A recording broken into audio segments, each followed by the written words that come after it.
My name is Joe Eames. I'm going to be your host today. I'm one of the organizers of ng-conf.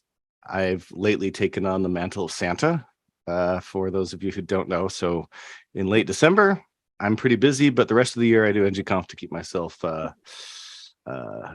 occupied. So I'm an organizer of ng-conf. I'm also the creator of Thinkster.U. If you haven't heard of Thinkster.U, if you know anybody who's looking to learn the fundamentals of Angular, head over to Thinkster.U and check that out. We have with us Jasmine, Adi, and Brandon. Now I'm going to give an intro to each of them as they present. So this is how our webinar is going to work today. We're going to start with Adi, and then we'll have Jasmine, and then last we have Brandon. And each of them is going to talk for about 10-ish minutes on various topics related to career. Just with all the tech layoffs have been going on, we've got a lot of people that are affected by stuff like that. So Adi's going to be talking about what it's like to his experiences going through being laid off. Jasmine is a career coach, and again, I'll give some good introductions right before they get to their stuff. She's gonna be talking about building her career, and then Brandon will be talking about emotional resiliency as well. So with that I'm gonna talk a bit here about Adi, and then we're gonna get right into Adi's section. As a reminder to the chat, to the attendees, we have chat. Chat's a great place to ask for a clarification on something. If you didn't hear something, let us know that maybe somebody's gone silent or if the presenters can't be heard. But we also have Q&A. So if you have real questions for the presenters, put them into the Q&A, because it actually keeps track of it in Q&A, where chat can scroll off the screen and a question can get missed. So if you have a question for one of the presenters, put it into Q&A, and we'll do Q&A at the end. So with that being said, we're going to start with Adi. Now, Adi is a good friend of mine. Adi and I have known each other for quite a while here, a few years. For the past 22 years, Adi has strived in building simple, engaging, and very intuitive consumer-facing products. As a JavaScript tech lead and UI architect, he spends a bulk of his time producing intuitive systems that are easy to scale and maintain. And when away from the keyboard, he enjoys the Georgia outdoors with his wife and 2 daughters. To him, the unpredictable weather is a known issue that simply adds to the overall charm, and he would not have done it otherwise. So with no further ado, we will turn it over to Adi to talk about being laid off. And you're muted, Adi. I say I have to update the bio now that I have a boy who's 6 months old today. So yeah, 2 daughters and 1 boy. Yeah, awesome. We still do enjoy the outdoors. So thank you so much, Joe, for having me. Joe is like easily one of like what I feel like a friend, but a mentor in this community, in a way that he approaches like, teaching and spreading knowledge. So somebody that I look up to, and very thankful to be part of the Angular family and the ng-conf circle.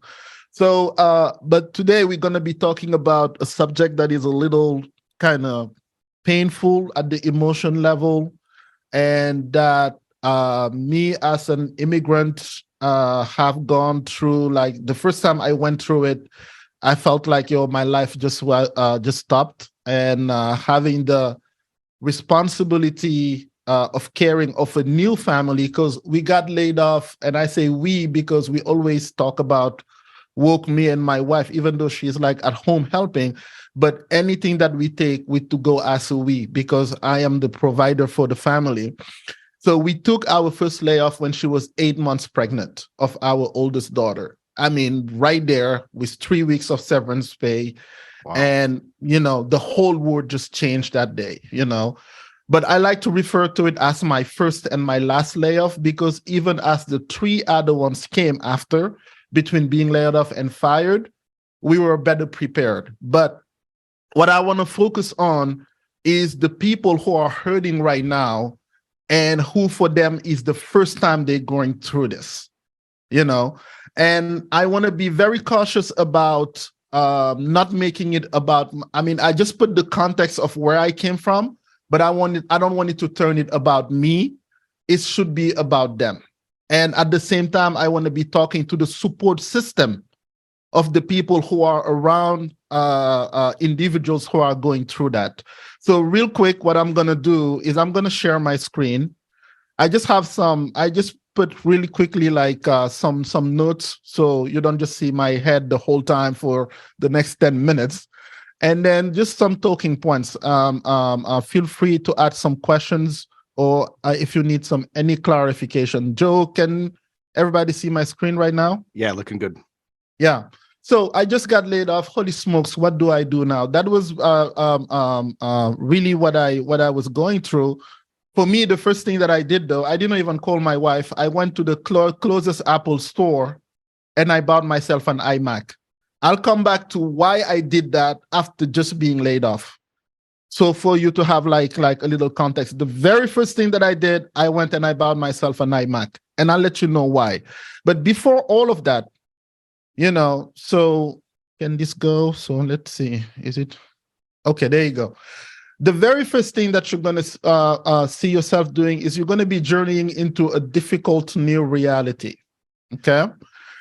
And it's very similar, or if not, we can even say it's the same as the different stages of grief, because it is a loss. At the end of the day, you lost a part of yourself, and I'm talking about people who really do care, who really did care about the job that they were in, So you're going to go through the stages of grief, and then that's going to be a roller coaster of emotions. And it's very natural. And I want you to know right now, it might be hard to think about it this way, but for the people around you, and which are like one of my main target audience, because I wish I had that support system, because we felt very alone at that time. We could not really share it. There was all this shame, confusion, anger, guilt, sadness, betrayal, pain, worry, helplessness. There's only a layoff that is more painful than being fired, because when you're fired, it kind of build, most of the time it builds up to it. But a layoff, you cannot even see it coming. And it doesn't have anything to do with like your self-worth, your track record. You might have been, I've seen like in some case, some people who have been in the tech industry for 18 years, which are like, or more, which are like dog years. So it doesn't have anything to do with like what you put out or how you were like, adding value to the company or anything like that. It doesn't have anything to do with you. And that hurts even more, So you're going to go through that roller coaster of emotion and know that it is normal, because you are going through a grief process. You just did not lose a job. Some of us like lost an identity, our self-confidence. A lot of things get lost, when you get that dreaded that letter. And then there's never a nice way for a company to do it. There has been none since I've been like in the US, and I haven't seen any that has been done in a very nice way. So it's going to be a tough time. Now, when you're going through that roller coaster of emotion, just let them be. I mean, at the end of the day, grief is, we all grieve a different way, but let them be. Those emotions are going to be full emotions, and you're just going to have to go through it, And then once again, I'm talking to the support cast here. Understand what they're going through. I have a few do's and don'ts, but those emotions have to be fully experienced. If you feel like crying, cry. If you feel like having a venting, I mean, last time, just like 2 or 3 days ago, one of my friends who's affected, I opened up the phone for her and she just went out for 4 hours. I mean, we usually talk for 4 minutes, like, every other week, but she just kept on talking and I just listened to her for 4 hours. Let those emotions be. And if you're part of the support and cast, allow those emotions to be. When you see them, let them express those emotions. They have to go through it, okay? And it's important to acknowledge and process those feelings in a healthy way, rather than trying to suppress them. I did that. I held back tears because I felt really, really, really betrayed by the way that it was done. But then that's like when it comes like a year later and I'm crying without knowing why. Because just a manager told me, hey, man, I really appreciate what you're doing for us. And all the emotions that I built up the year before kind of just came like crashing down because I was pushing them back at the time. And even talking about it right now, it's still a little painful, but, whatever it is, you really have to take the time to think about it, and go about it in a healthy way, rather trying to suppress them. And then self-care should be the top priority during this time. Yeah, you might be like in a panic of saying, hey, I got to make the next rent and everything like that. But you really need to enable your support system around you, because you need to take care of yourself. You just went through a traumatic event. For a lot of people, this is a very traumatic event. And it was a traumatic event for me. So I can totally like relate there. And this can mean taking time for yourself, engaging in activities that bring you joy, and reaching out to friends and family for support. So yeah, when you say time for yourself, that doesn't really mean like, oh, okay, now I just got laid off, I'm just going to go run to the Himalayas and like come back. No, but in the morning now you have that extra time, just go for a little more of meditation. Yes. And then when the emotions hit, let them hit. But now just take that extra time for yourself. That just means like in your 24 hours, take more time to walk the dog, cuddle the kitty or anything like that. But really be selfish about taking time for yourself. Okay. So now I've been saying this since the beginning. I want to talk to the support system directly. So if you are a friend, because I don't want it to be about us, about me, but if you are a friend, a colleague, or a family member, and you are looking at how to best support individuals in that situation, this is a quick list of do's and don'ts. There are many, many, many ways like you can help somebody, but a few do's is basically listen. Really listen. I mean, you don't even know how many times I for the few people that I opened about from my first one. I mean, the other ones, I was more open, but the first one, the one that hurt the most, for the few people that I opened about, it ended up being they ended up just taking over the conversation and talking about their experience. And I ended up just like shutting down a little more. So I wish I had people who just let me talk or let me vent or that. So please, if you are part of the support system, listen. It's not about you. And when you listen actively and offer emotional support. Second, give them space if they need it and respect their feeling. Be very patient and understanding as they navigate the transition. And please offer practical help. If you're going to offer something, be about it. Don't be half like, I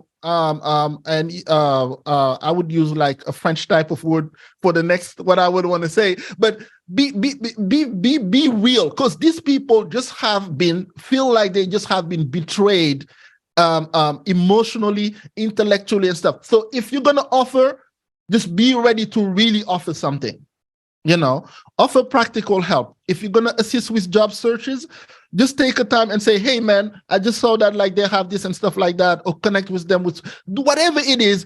Please be 100% with them and be practical about it. Encourage them to take care of themselves and celebrate their accomplishments. Celebrate it and say, hey man, you are a badass. I did not want to say that word, but I don't have any other way to put it. You are the shiznit, like we say, celebrate them, pick them up, really make them feel good about themselves and mean it. Please mean it. If you don't mean it, just be silent. And the don'ts are, please do not minimize their feelings and tell them, oh, just move on. No, it's just like somebody was in a relationship and just got a breakup and you said, oh yeah, you know what, at the end of the day, that was a low life person. No, that low life person was important to that person. So if you care about that person, it's not what's important to you, but what is important to them. So don't minimize anybody's feeling or tell them just to move on. Don't dismiss their feeling of anger, frustration, of disappointment. I had somebody who tell me, yeah, but you are lucky that you're still breathing. Man, get the, anyways. Don't pressure them to stay in a field or industry that no longer aligns with their interest or value. And this one was, I kind of put it at the, this might be an occasion for them to look at it and say, maybe this is like a blessing in disguise. I want to go do something else. If that's their choice, support them. But do not just tell them, hey, no. You were an Xer or a wire. You have to stay there. That's not, no. Listen to them and listen and look at their point of view and give them true support. That doesn't mean you cannot criticize, the soundness of those choices, but be very tactful about it. And then don't go into employee bashing. That's this thing that I was talking about, the low life boyfriend. Don't criticize their past employee or the circumstance of surrender. That doesn't help anybody, and that's energy wasted. And at the end of the day, when you leave, like the phone call or they just as isolated and as, that doesn't do any good. And don't compare their situation to others. Please let it be about them and nobody else, not even about you. So I think that, that's how far I got with the slides right now. There's so much more to expand on, but I have some great panelists with me. I'll let them expand a little more, and I'll make myself available for Q&As. Awesome. Thank you, Adi. We got a really great question that came in. I think this is going to be a great question to ask the entire panel, so I'm going to hold this question off till the end. But thank you for all of that, Adi. Great, fantastic advice and a great presentation. So now we're going to move on to Jasmine. I'm just going to give one reminder before we move into Jasmine that ng-conf is coming up, happening this June. If you don't have your tickets yet, be sure to get working on getting those. Get to your boss and get that training budget spent, and come join us in Salt Lake City in June. So with that reminder out, Jasmine Kernaleguen. I had to practice that once or twice. Jasmine, thank you. I just met Jasmine today. Really excited to hear from her. Jasmine currently lives in Vietnam, but this is a temporary situation. She's got this amazing world traveler. I'm super, super, super jealous. Jasmine connects psychology, physiology, and neuroscience, helping companies innovate and iterate people, which is her keyword trademark, iterate yourself. If you remember that great movie, How to Lose a Guy in 10 Days, Frost Yourself, Jasmine has the much better version of this, iterate yourself, right? She brings human performance to work. She is the CEO of AMP Coaching and Consulting. She's focused on building leadership agility and she's the co-founder of Vibrancy, a consultancy building vibrant human-centered workplaces that create value for all. Jasmine's a former executive leader and now a consultant, a facilitator, and CEO coach with a track record of success. She dares to positively disrupt at every opportunity, that's a fantastic line. I should put that on my business card. Jasmine, is there any place that people can find you, like any URL or a particular social media that you like people to find you at? Yeah, I can put my LinkedIn in the chat once I'm done. Awesome. Okay. Well, with that, take it away, Jasmine. Okay, let me share my screen here. See if the magic is happening. Okay. Looks like we're good. So today I'm gonna, keep it short and sweet. There's so much to this, obviously, and there's other panelists as well. Brandon's coming up. So what I want you to take away from this is that you're so much more capable than you think. You can iterate yourself to get to the next place that you want to be in your career and at work. Really, your performance is the product that you bring to work, right? Your career, your skills, what value you add for a company. And that might be in a whole bunch of different ways, not just your technical skills. It's about what you bring to work. That's your performance. So what I want you to think about is how to iterate yourself, just like you would iterate software when you're building it. So, you're setting out to sprint, for example. You're figuring out, okay, what are we going to do here? What am I going to try? How am I going to get this done? And you're continually evolving it to get to the right place, right? To get to where you want to go. So One way I like to help people think about this is think about it kind of in the opposite way than you normally would. So instead of wanting something different, create the environment for something different to come your way. So create the environment for success to come to you instead of chasing what you want. Just think about it kind of upside down. What do you need to do in order to create the environment for success to come to your way? What do you need to do for the right things to happen to come to you? So think about it kind of backwards from the destination back to today. What would you have to do for you to be the inevitable choice? For example, in a job interview, what are they looking for? How would you have to show up? What would you have to know or have done in order for you to be the inevitable choice, the no-brainer choice? I can tell you from hiring a lot of people over the years that I hired people that didn't have experience in their current job with the technology that we were using, but they were building little like mini apps on the weekend for the fun of it, to learn stuff that was more in the lane of the work that we were doing. And sometimes we took them over the guys that had more experience, right? Over the men and women that had more experience.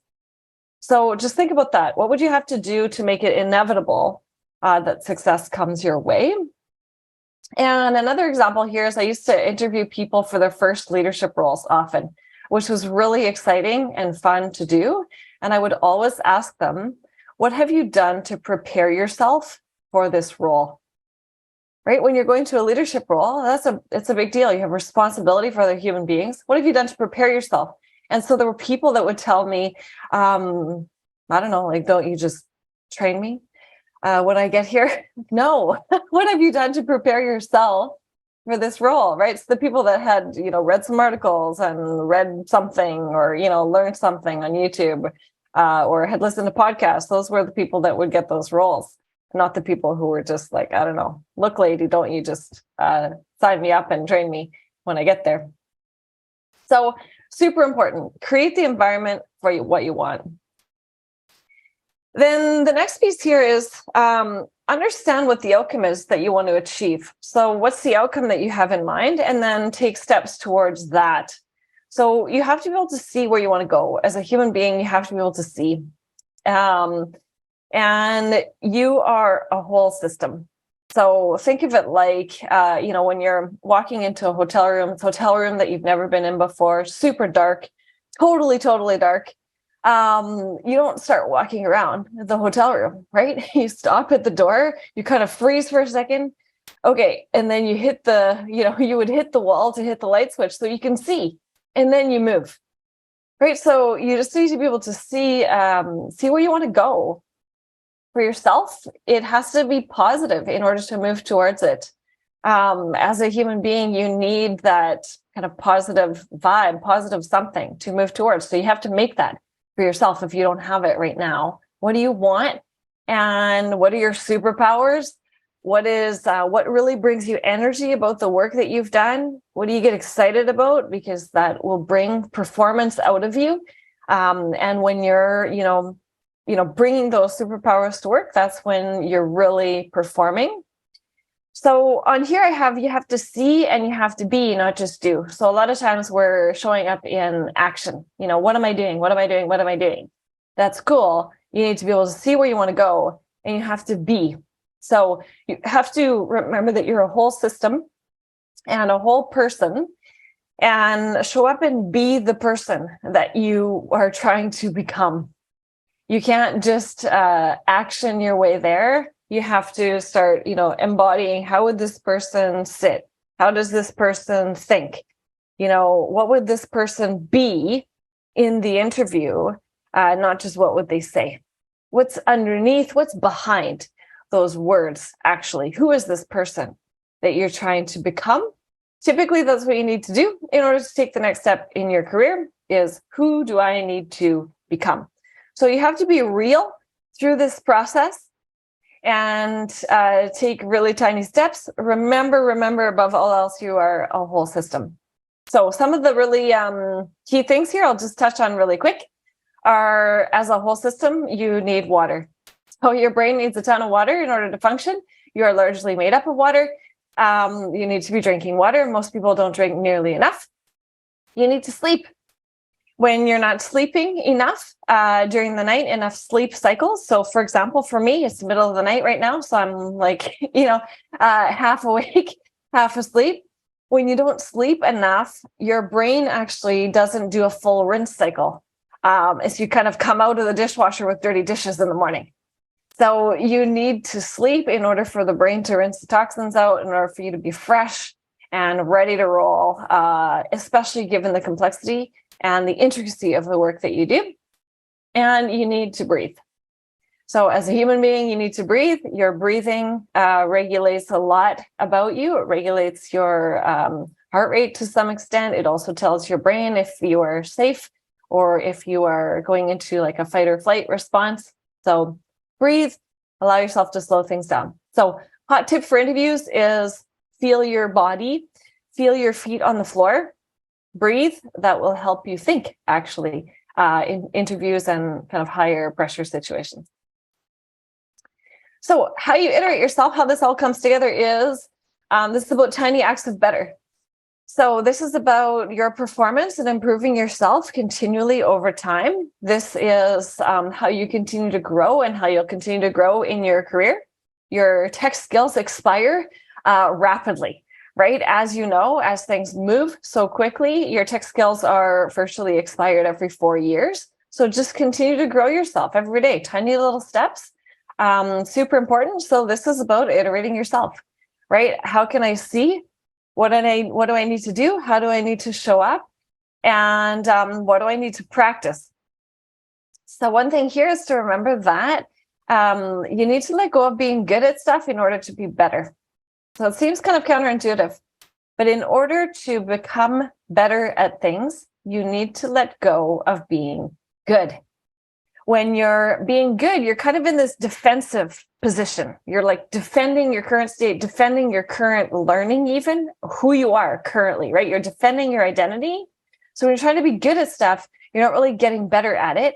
You just let go of being good and just in tiny steps, practice being better. This is how you learn to everything as a human being, is through feedback from your environment, iterating through it. As a kid, this is how you learned how to ride a bike. You didn't watch a YouTube video and know how to do it. You actually got on the bike, you swerved a little, fell off of it, hopped back on, right? And iterated yourself through it to become a person who rides a bike. So it's all about these teeny, tiny steps. Remember that action is key, and you need to take action to move yourself forward in these small steps, not just motion. So don't just be learning a whole bunch of stuff, right? We like to take courses, we just learn a bunch of things, but we don't put it in practice. So then we don't actually grow through it.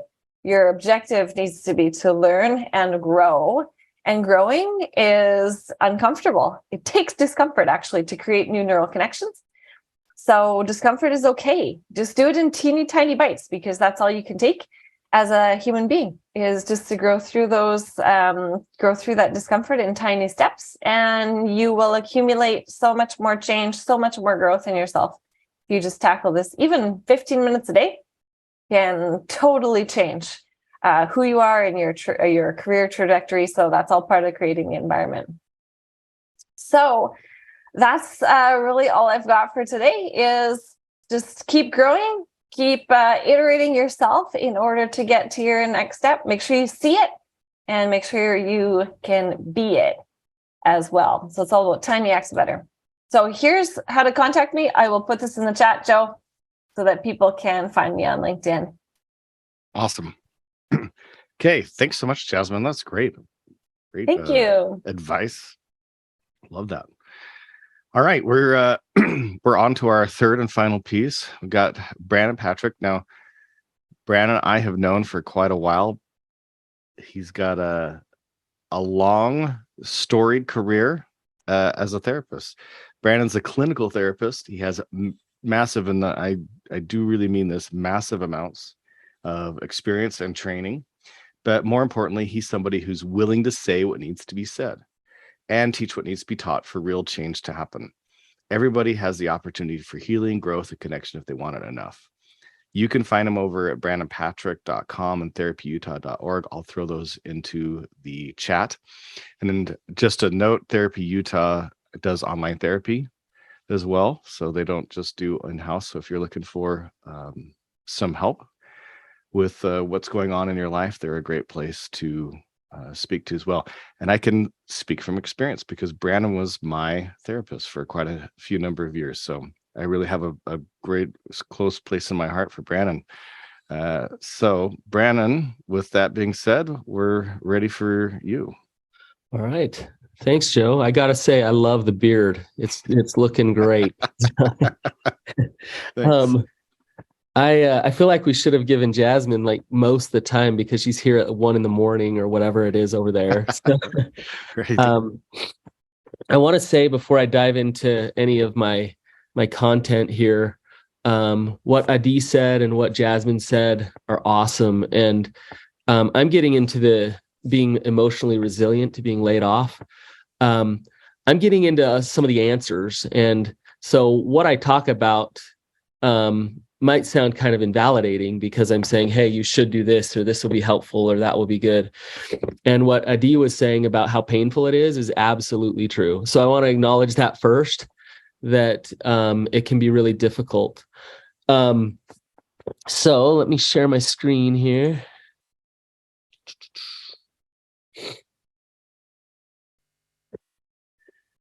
Okay, so I've broken this down into five keys to be emotionally resilient after being laid off. And these are your routine, continue to have movement, continued growth and learning, have healthy relationships, and have a positive perspective and a vision. I want to tell you guys a story. When I was just married, this was almost 19 years ago, I had just bought a condo. This is really smart. I had just bought a condo and quit my job at the same time. I guess I thought my wife has a job, so this is great. And I was looking for a job, and I was out looking for a job. I got home to our condo that we had just bought, and there was water coming out of the front door of it. It was like a small stream coming out of the condo. Oh my gosh. And I walk in, and the ceiling literally had fallen. There was insulation everywhere. The sky was falling. And I went and sat on the stairs on the front porch, and I was just distraught. I was thinking, I've been married 3 months, I'm broke, and the sky is falling. And I'm kind of wallowing in my pain, and I call my wife, and she comes home, and she's like kind of excited. And I'm like, huh? Like, who did I marry? Who is this person? And she's like, this is awesome. We can remodel. This is great. And we can learn how to tile, and we can learn how to do all this stuff. And I was like, what? How are you looking at that this way? That's crazy. I actually learned a lot from her that day. I learned that in the short term with our emotions, we catastrophize and we think things are the end of the world. I also had a fixed mindset where I thought that, it wasn't supposed to happen that the ceiling falls, rather than looking at the ceiling falling as a real opportunity for me. So I'm going to talk a lot about growth mindset versus a fixed mindset. But before I do, I want to just touch on some of these here. Dailies, I call them dailies, but daily self-care and a routine are essential to being emotionally resilient.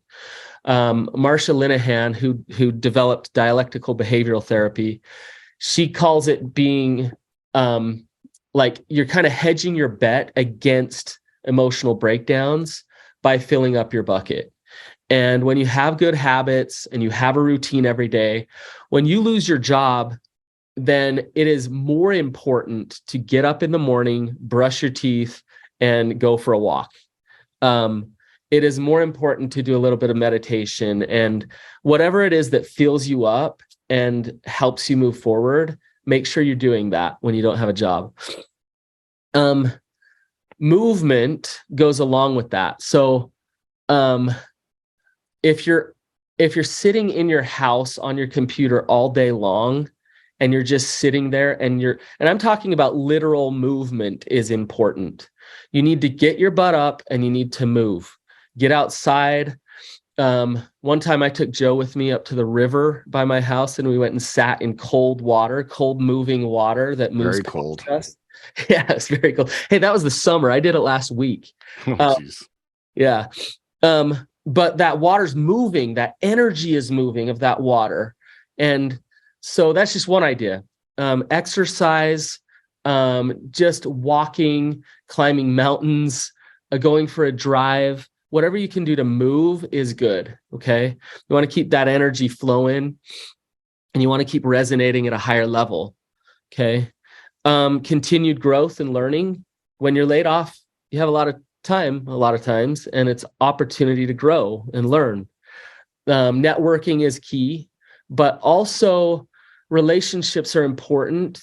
And this is what Adi was talking about. Relationships are important for people to hold your pain and for you to process through the emotions that you're having.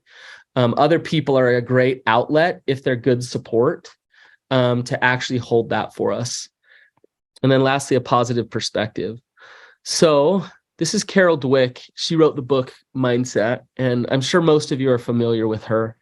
But to me, what's so groundbreaking about this book is it shifts your whole paradigm for how you approach life. If you shift into a growth mindset, then nothing is really that bad. Everything is awesome and good because everything is about growth. She says, in a growth mindset, challenges are exciting rather than threatening. So rather than thinking, oh, I'm going to reveal my weaknesses, you say, wow, here's a chance to grow. Okay. Here's an example of it. COVID actually, you guys, I was like reading the growth mindset and I was trying to surrender. I was reading Michael Singer and like really trying to just flow with my Buddhist self. And then COVID hit. And it was interesting. A lot of my clients and family members and friends, it was like, oh my gosh, the sky is falling. This is horrible. What are we going to do? It's going to ruin my business. And I really did have the attitude of, this is awesome. There's opportunity here. There's opportunity for growth. Things are going to change. And one thing that happened with my business was it opened up everybody's mind about online telehealth and therapy. And we have doubled our business as a result of COVID because people are so much more open to working online. And I also loved that there was hardly any traffic. That was great too. But there was opportunity there. I know COVID's not a great thing. I know a lot of bad things happen to a lot of people, but they were happening whether we liked it or not. And we can accept those things and we can look through a lens of growth and a positive perspective, or we can resist it and cause ourselves suffering. And it's the same thing with getting laid off. You can look at it through an opportunity lens, or you can resist it and cause yourself suffering. So Einstein said nothing happens until something moves.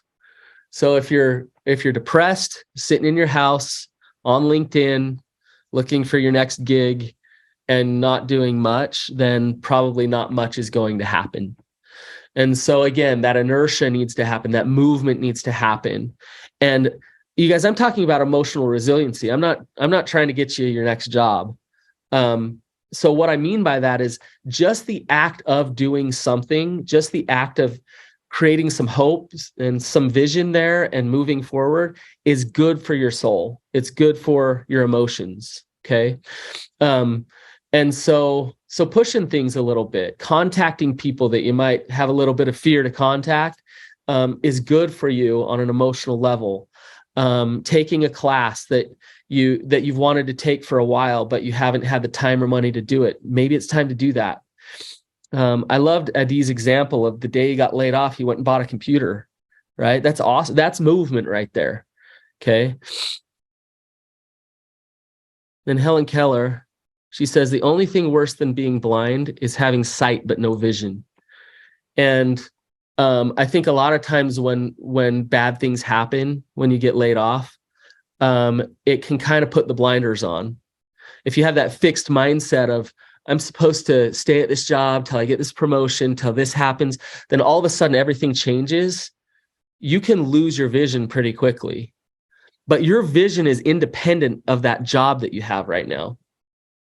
And your purpose is independent of that job that you have right now. So the job might fit into that. That's great. But if the job ends, your vision lives on. And so you can become very resilient to getting laid off.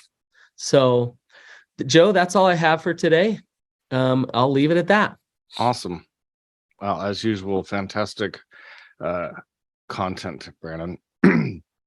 So we do have a couple of questions that came in. One, the first one I really want to start with, and I think it's going to be great for all of the panelists as well to weigh in on a little bit. So one of our attendees asks, I was laid off at the beginning of December, and I'm junior to mid-level engineer. I was officially diagnosed with adrenal fatigue a few months prior because my particular job was quite stressful, and my numbers only got worse after being laid off. I'm having difficulty with my brain just not working, which is scary because it's the first time this has happened to me. How do I balance improving my physiological health and the embarrassment and shame of not feeling capable of even preparing to find my next venture, both because I'm on the junior side of things and because my brain just hasn't been able to focus? Very long, complex question. So whoever wants to kick in first, please go ahead. We'll have a chance for everybody to weigh in a little bit. I will say one thing though, the concept of being a junior in general, and I just want people here, like mostly in the tech industry, to know that all of us, no matter how long we've been doing this, there's one day in that job where you're going to feel like a junior developer. You're going to be facing like a new concept. You're going to be facing like, something that you never liked. I mean, for me, I think my Achilles heel is regex, or, and if you were going Angular, I can give you like 28 more things. But like as to what Jasmine was saying, in order for change to happen, you have to kind of like, get into that uncomfortable zone of like, growing. How do you stay good, or do you go better? So I just think like the very first thing is like junior or senior is relative. It's going to get to a point where if you are the one who's doing like, I don't know, who's doing a certain type of task for a long time, you're going to be the senior in that task.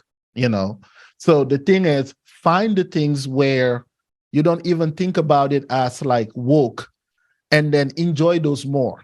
Like whenever you need that adrenaline rush, I always like to go and like code a simple JavaScript function and just like have a console that log and it outputs something. To me, that's still so magical. That's so powerful. I'm part maybe of like the 1% in the world that knows how to do that.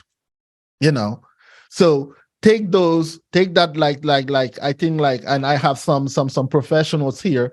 Take that dopamine rush, that you're going to get, and then, feel good about yourself. And then when you are going to be facing things that are a little tougher, be prepared for it. Think about the Olympics. They take 4 years to get prepared and ready for it, for like sometimes just a run of 10 or 15 seconds. So it's going to be hard. That it's going to be hard, and then go for it. Take the time to like say like these are hard things, and if they were easy, everybody else was going to do it. But I'm here, I'm showing up, and I'm going to go for it. And then just learn from it. That doesn't mean like your first shot is going to be the right one, but keep on building on it.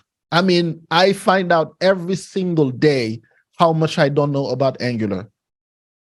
And that's why I'm gonna give this to you, because you open up yourself to us. I'm gonna tell you, to this day, I have my Google Developer Expert application sitting, and I still cannot push the send button because I feel like I am not expert enough. Every single day, I have 500 reasons to understand that I'm not an expert yet. Yet everybody else is telling me push the button. I'm still going to push it. But the thing is, like, you have to know that in this line of work that we're going to have to be comfortable at being uncomfortable.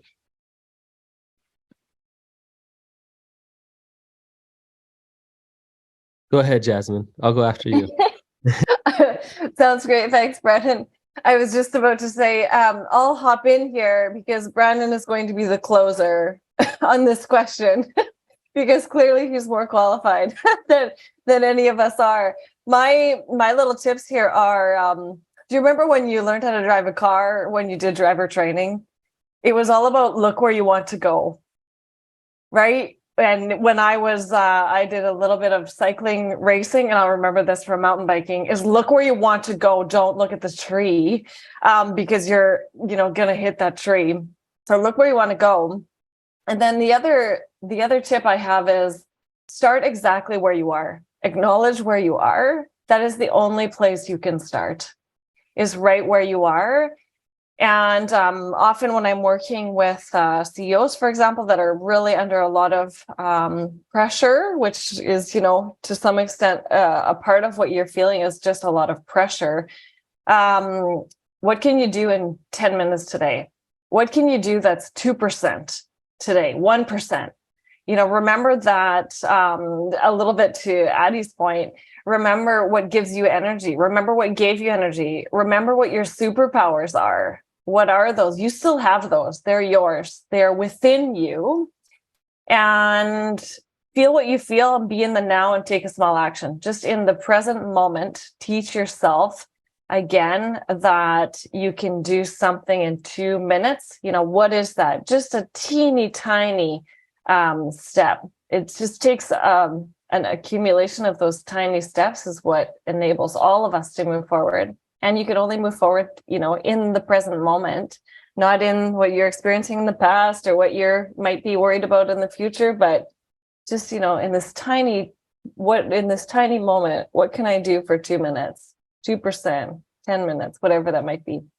Go ahead, Brandon. Thanks, Jasmine. I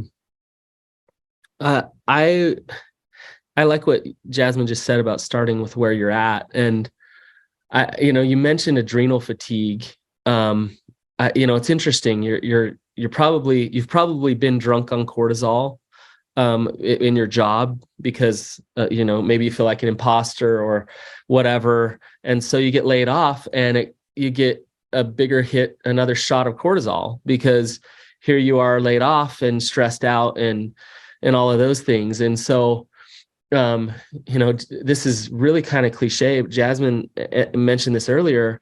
You need to stop before you worry about getting the next job and get some sleep and get some exercise and get those adrenals balanced and do what you need to do to be able to feel good.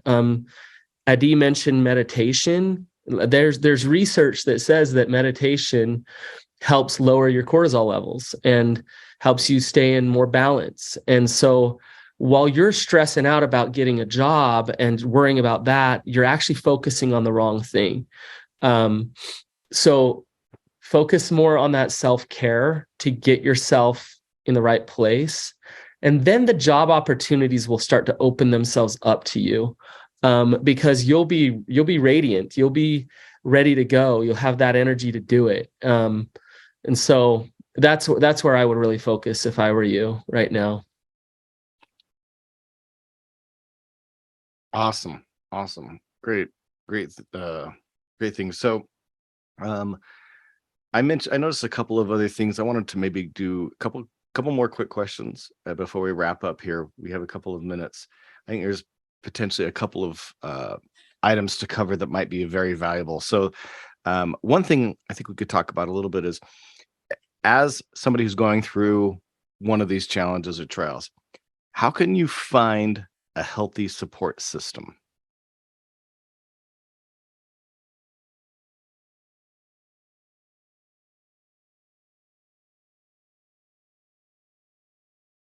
I mean, it does have to do with like your character at first. If you are an outreach, somebody who outreach very easy, I saw some people doing that, being very public about it and saying, "Hey, this is," and that's a cry for help. It's like for the rest of the world to understand that they're crying for help.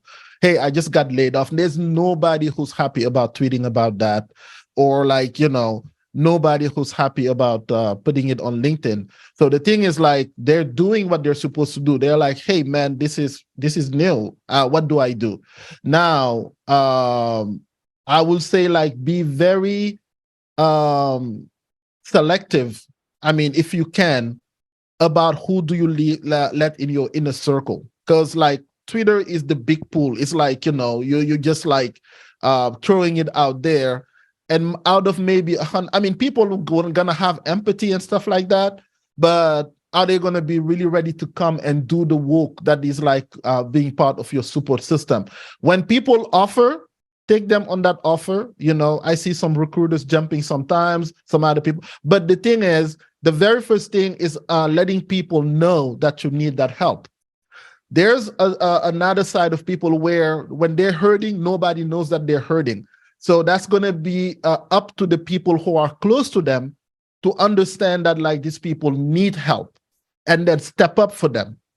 But I think with like the two other panels I have, I let them go into the human psyche, but I will say, like, if you are drowning, you will like, say like, "Hey, I need some help." If somebody is chasing you, you will shout out for help. So those are the first thing that I would say. Ask for the help, and then start like being very selective about who you let in your inner circle. And I'll let my co-panelists like develop more. And I really want to hear what they have to say here. Thanks, Eddie. I'll jump in here real quick and just say, I think when I have experienced those kind of challenges or seen people experience those kind of challenges, it is all about surrounding yourself with both people who have your back and they will challenge you to grow. They will challenge you to get out of the muck and find your way, and not just let you, swim around in there and drown further or whatever it might be, right? So I think it's super important, that combination of people that will enable you to lift yourself up, and they will also be there to say, "Hey, like, remember, like you have a lot of gifts here. You're really good at this. Like, what about this? Have you thought about this?" Right? So they're not just kind of consoling, but they are also like really helping you get somewhere new along the way too. Like, I'm just going to regurgitate what you guys have said, but you have to be willing to give support, I think, to get it. And so make it reciprocal.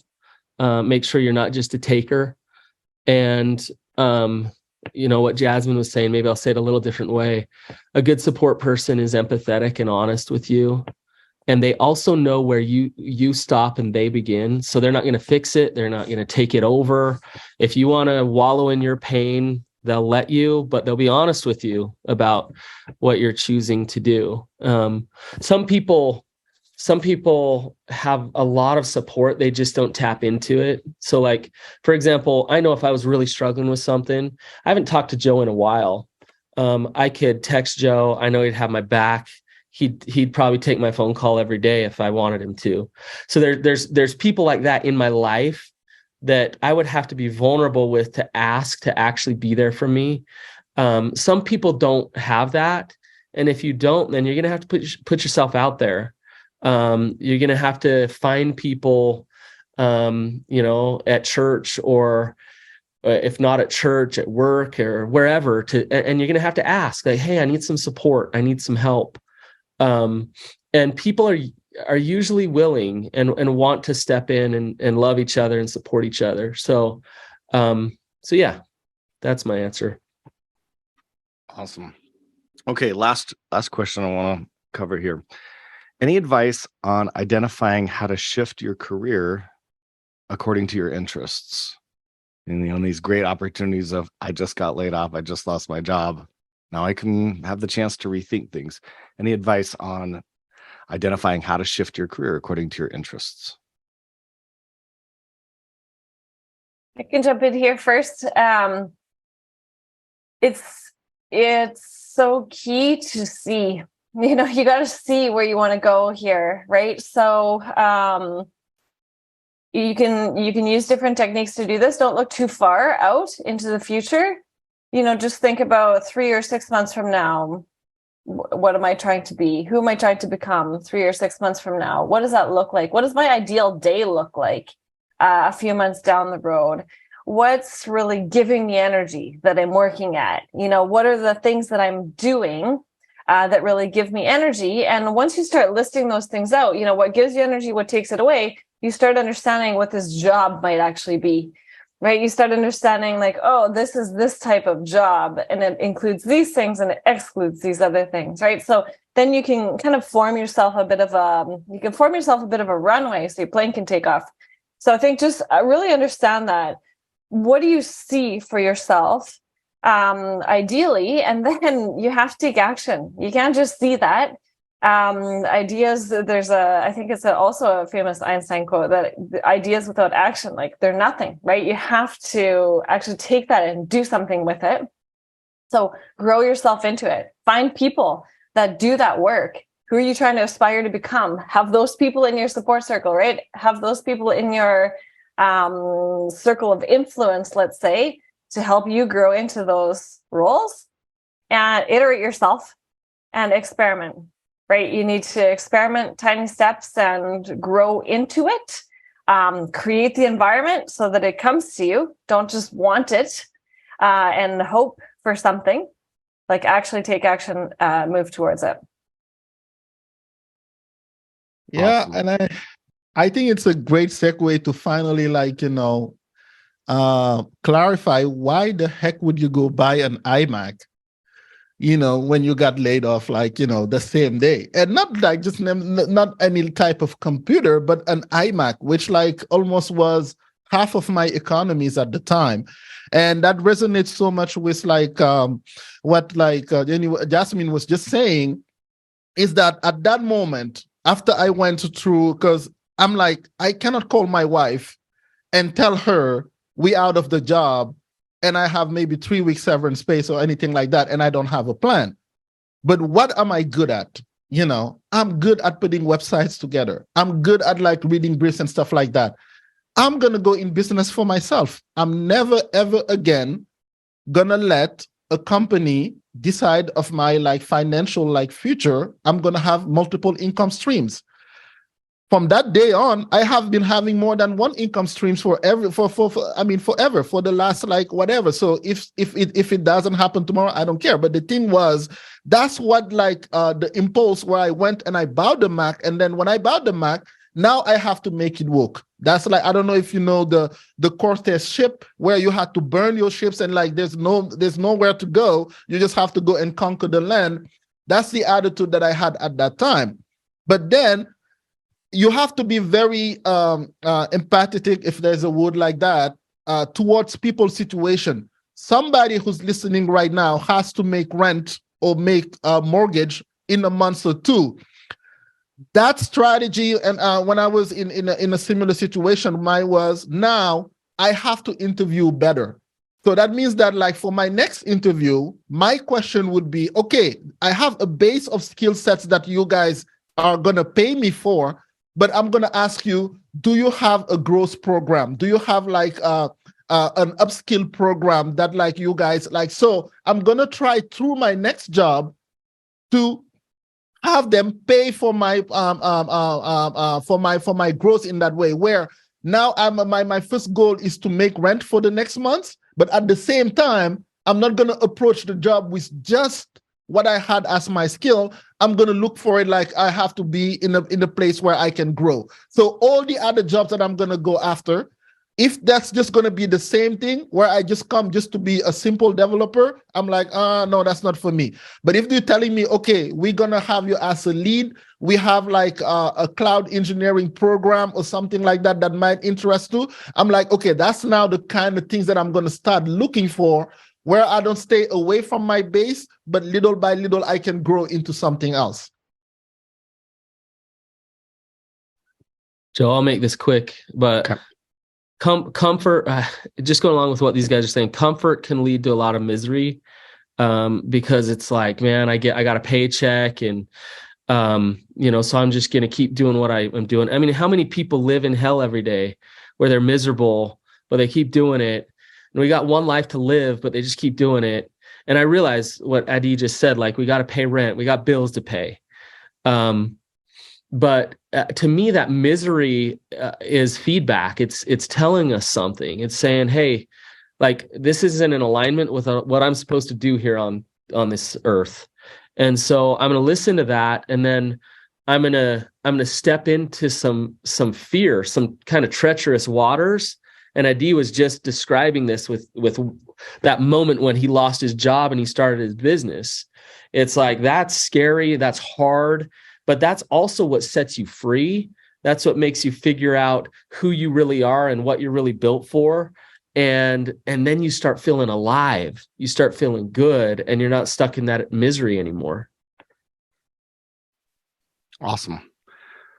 Well, thank you to all of our panelists again for taking your time, for putting together these messages to put out to the attendees and to the larger ng-conf and Angular's communities. So thank you so much for all of this.